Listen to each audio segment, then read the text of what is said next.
It's 7:37. Now, victims of the contaminated blood scandal, one of the worst treatment disasters in the history of the NHS, have welcomed the government's ordering of a full public inquiry. More than 2,000 people died after they were given blood products that were infected with hepatitis C and HIV in the 1970s and 1980s. In the Commons yesterday, the Health Minister, Philip Dunne, apologised to victims. I'd like to start my contribution by offering my personal apology to all those who've been affected by the tragedy of infected NHS-supplied blood and blood products. This has had a terrible impact on so many individuals and families, and I know that it has quite rightly been the subject of many debates in this chamber. Well, yesterday's decision means that the government has bowed to years of pressure from MPs and campaign groups. So how might this inquiry really get to the root of what happened? Well, Brian Carberry contracted hepatitis C through contaminated blood. He joins me on the line. Brian, good morning. Good morning, Declan. Brian, tell us about what happened to you and how you came to receive this blood. Well, I have haemophilia, so I get treated with a product called Factor 8 to help my blood clots. And in the late 70s, early 80s and all there, I was treated with Factor 8, which obviously some of the batches have been contaminated. And from that there, I have had hepatitis C ever since.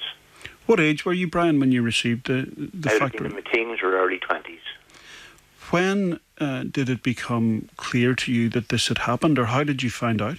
Well, I was just told I switched consultants, so I did, and in 1991 my consultant told me that I had hepatitis C and that all haemophiliacs had hepatitis C. Up until then I had no idea I had it.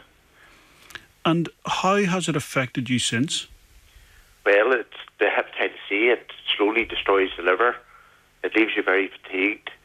You have a very short concentration span. You get brain fog, which means you're very, very forgetful. You have sore joints, sore muscles. You've depression sets in.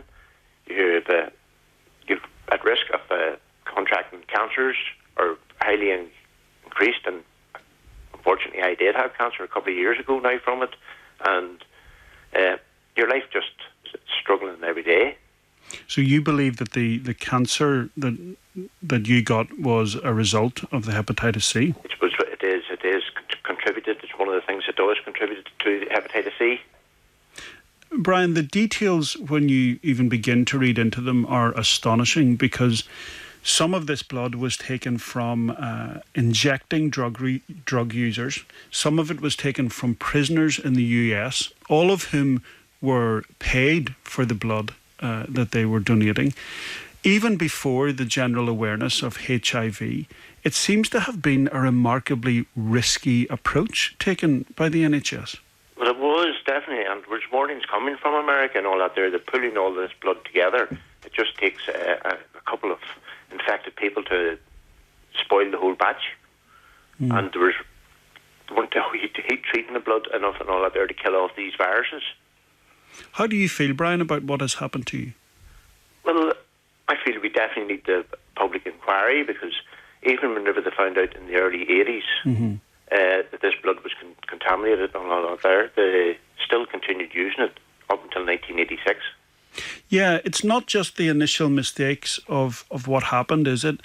It's what happened next, how it was handled. I see in the Commons, Andy Burnham, when he was still an MP before he left to become Mayor of Manchester, he used words like an industrial level cover-up. Now, I suppose that is what this public inquiry will try to get to the heart of. Is that, are you hoping that the public inquiry will be able to tell you really what did happen? Well, I know that there's been a cover-up, because I've been up and requested my medical records, and I can go back way into the 60s and 70s. There's records there. I can go from the 90s way on up to the present day. But around the late 70s and the 80s, there's files missing.